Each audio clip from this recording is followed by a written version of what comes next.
learn something. We're not content with just the headlines or the typical talking points. It's a refreshingly honest conversation about what's going on.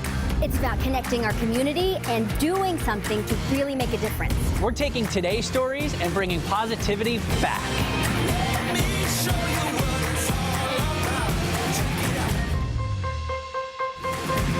And it's Friday. We got to do a little happy dance. Welcome to Take 5. Thank you so much for joining us. This is a brand new show. We made it to launch week. I'm Angela Russell. I got the gang over here. Come on back. That's got us. Jordan Steele, Michelle Lee, and Chris Cashman. And together we are the Fantastic Four. You're fabulous. Plus one. Yes. You. That's right. You're the fifth. Those are cool shoes. Thank you. A little Nordstrom Rack action. Okay. But Michelle, I think, takes the cake on her. But we'll talk about that later. Nordstrom, so you can just take them back tomorrow. Perfect. Take everything You back. can take it back in 90 days. That's right. You take everything back. They're great. Love Nordstrom. Today we are talking about Earth Day, though, because it's coming up this weekend. Big deal. So we want to know, what have you done in your life to help save the planet? Could be something small. For me, I got these earrings and this jacket at Goodwill. Okay. I do have a method, though. Like, Wow. I'm kind of a germaphobe, so I do like soak these in alcohol and good idea. wash everything. Was that originally a white leather jacket? That's what you're saying? All right. I started taking the bus. That's what I started to do that's recently, great. so that helps. Yeah, but you guys text us 206-448-4545, things that you have done to save the planet. Also, we want to talk about a game changer, a local game changer that we have here in studio. These are people who are changing their communities. This is Frankie Price. Well, Frankie Price recently got national attention in Rolling Stones after this jam session with Pearl Jam's Mike McCready. Can you imagine? I know, right? So he's a former foster kid, and he has some really great advice for other kids who have grown up in that world. He is joining us live a little bit later. So exciting. Yeah. Cool. Big get on a Friday here. Hey, we want to get you caught up. 5 interesting stories happening today. This is a quick look at what we call the Fast 5 for your Friday here. Here we go. Well, the Seattle City Council rolled out its plan for a new Seattle business head tax. It would go into effect next year. It would collect $75 million in 2019. Most of that money would help build nearly 2,000 affordable housing units over the next 5 years. A final vote is scheduled next month. Tomorrow, former First Lady Barbara Bush will be laid to rest. Former President George H.W. Bush greeted the public as they said goodbye at a Houston church today. Mrs. Bush will be buried tomorrow behind her husband's presidential library at Texas A&M University. Clergy and people of faith came together to protest the construction of a new youth jail in Seattle. They chained themselves to steel beams, asking leaders to end the project.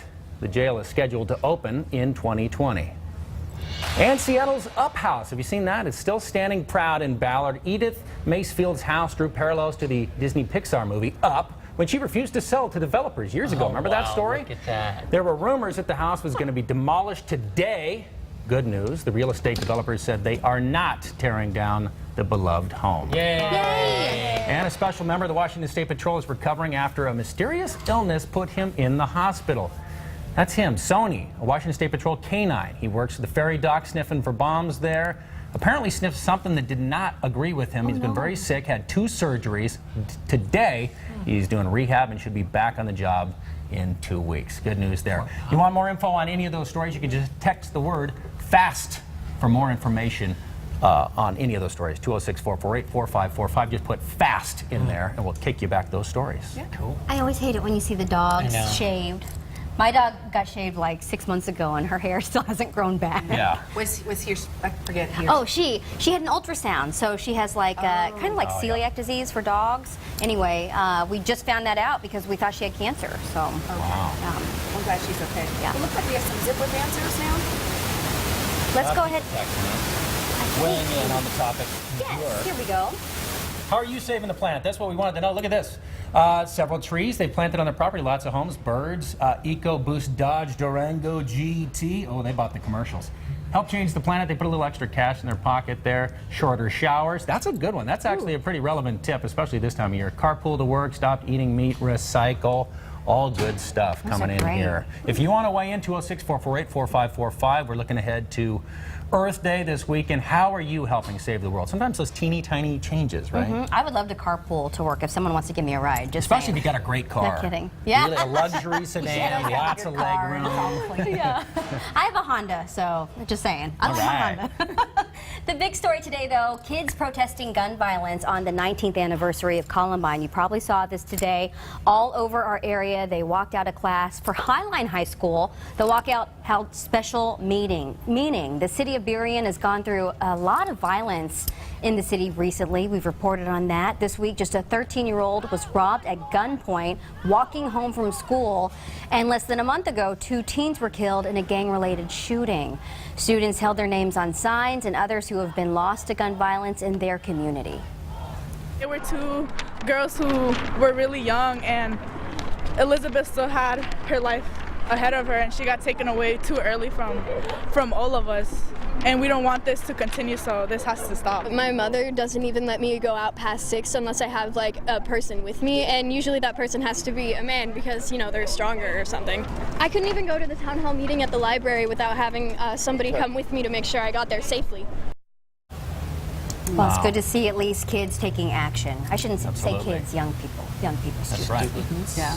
Well, one person who inspired me today, in addition to the kids, it was a teacher, and she is actually our nation's Teacher of the Year. teacher. She's the Yeah. nation's Teacher of the Year, and she comes from Washington State, particularly from Spokane. Mandy Manning teaches at Ferris High School in Spokane. She is the first teacher who refugee and immigrant students have once they arrive in the United States. They are just learning English, I should say, and she's also helping them process trauma. She agreed to talk to us right before boarding a flight from New York City, and I wanted to know what she wanted people to know about her students.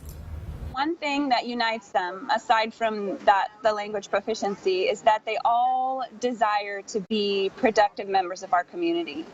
I have students from El Salvador who want to become, IT guys, and I have a student from Colombia who wants to be a cosmetologist, and a student from Iraq who's in university right now to be in pre-med. And I think that's the biggest part, is that they are here to, have a wonderful, beautiful life and to contribute to our communities just like people born here. She has so much passion. I also asked her, I said, look, you're the nation's Teacher of the Year. What do you want parents to know? And she said the best thing that parents can do is get to know the teacher. She said she would love for parents to reach out, come in the school, come in the classroom, and really be partners in their child's education. Great That's advice. how it is, Yeah. right? And we get so busy, but you forget. Sometimes I think, oh, they don't want us in there, but they probably do. Yeah. And one other thing, she has this website called Teaching Fearlessly. So definitely look her up, Mandy Manning, Teaching Fearlessly. It's Way pretty to go. cool. She's cool. Congrats, Yes. Mandy. That's awesome. Good job. What a thrill. Okay, it's Friday. Can you Time to believe check we in with made the it? Hive? Yeah, let's check in with the 5. They are buzzing. So if you've been watching all week long, you know that this is our social community really brought together to bring people to do good stuff. And I thought this one was kind of cool. Janet shared this into our 5 Hive today. And you can help with this because it's top 10 ways to combat the Seattle freeze. I just thought this was so cute. And I'm just going to read the top 5. Keep showing up, ask more questions, name it, claim it, eye contact and salutations, and live like you live here. So love that.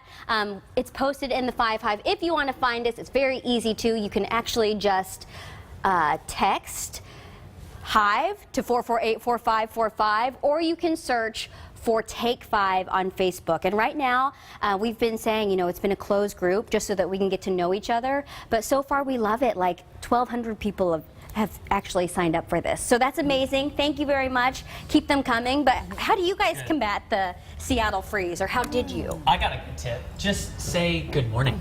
There are so many times I'll wake up walking on the street and I'll just be like, hey, good morning. And they'll just not say anything. And I'm like, I've did I noticed just, that. and they'll just keep walking. It's not rude. It's just more of just like, were they not listening to me? Did they have inner earbuds that they couldn't hear me? Or are they just like, nope, I'm going to where I need to go. But good morning, good afternoon, That's good a evening, very and good night. simple way to start. I love it. Yeah. Yeah. All right, so if you guys, I don't know if you've noticed a trend since we started the show this week, but I like to go outside a lot. You do. So we're gonna do that again. Come on. All right. fresh air. And He's usually sick of I do us. it because I want to talk about the weather and give you an update on that. But this is going to be a little bit different because we're focusing in on where we live. Okay, we love living, playing, working in the Pacific Northwest. You know, I've lived all over the Pacific Northwest, Eastern Washington, here in Seattle and Puget Sound. I did not live down in Eugene, Oregon. But there's something so fascinating about this beautiful area that we live in. And so today we have a segment that we do here that's called Pride of the Pacific Northwest. And we're going to look at this beautiful area through the eye of a local photographer.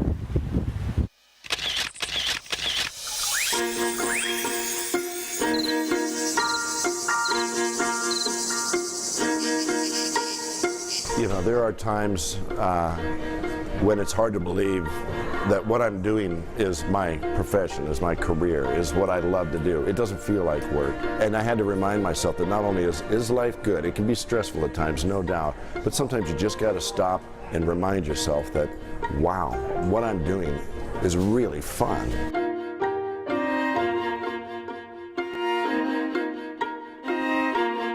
Probably my favorite subject as a photographer. Good old Space Needle, the moon in different poses. What can I say? I'm a simple man. For me, being a photographer in Washington is an amazing treat. Not only do we have this incredible surroundings, the oceans, the mountains, the sea, ferry boats, the sunsets, we've got this tremendous asset in the people themselves, and that's what I enjoy most probably, is the people, the interacting with the people on the streets. Seattle has this wealth of human resource, really, that makes us a city. Beautiful. Obviously, that was local photographer Tim Durkin. He's fantastic. Amazing. Some of the stuff David's putting out there on social media. You noticed something earlier this week. Yeah, we did some cool features together. We caught the eclipse together. He gave me all these cool tips. He is, yes, by the way, the mayor's brother. He was the most famous Durkin in town until his sister came up and took over the throne. So great work from Tim there. You know, we do some beauty work ourselves in the sky. We sent our drone out. You see that video? Yeah, Dexter, the Drone King 5's drone high in the sky over the Rosengard Farms yesterday. Wow. Ooh, pretty. Drones not usually allowed, by the way. We got special permission to show you that cool bird's eye view, unique perspective there. We also want to say that one of our viewer friends, Jimmy, he posted some of his own pictures in the hive. Take a look at this. Jimmy, way to go, and Thanks, thank Jimmy. you for sharing. That's awesome. Pretty. Those It's- are beautiful. I really think it's impossible to take a bad photo over at the tulips. That's true. There's so Yeah. much color. Beautiful. Thank you guys so I feel like much. the last few moments with those stories, it was like moments of zen. Like it just, It is. A lot of good vibes here on a Friday. You know, it is Earth Day. We're talking about ways that you can help save the planet. People have been texting us, 206-448-4545. Maybe you've done the light bulb swap, the LED things, and things like that. But coming up next, a new eco-centric fitness routine. It's a big deal in Europe. I tried it out just this morning, and I believe it is very, very Seattle. That's coming up next. By the way, as we had a break, here's how some preschoolers celebrated Earth Day. Oh, cute. Some don't. Just put them like a Careful when you're stepping, What is it?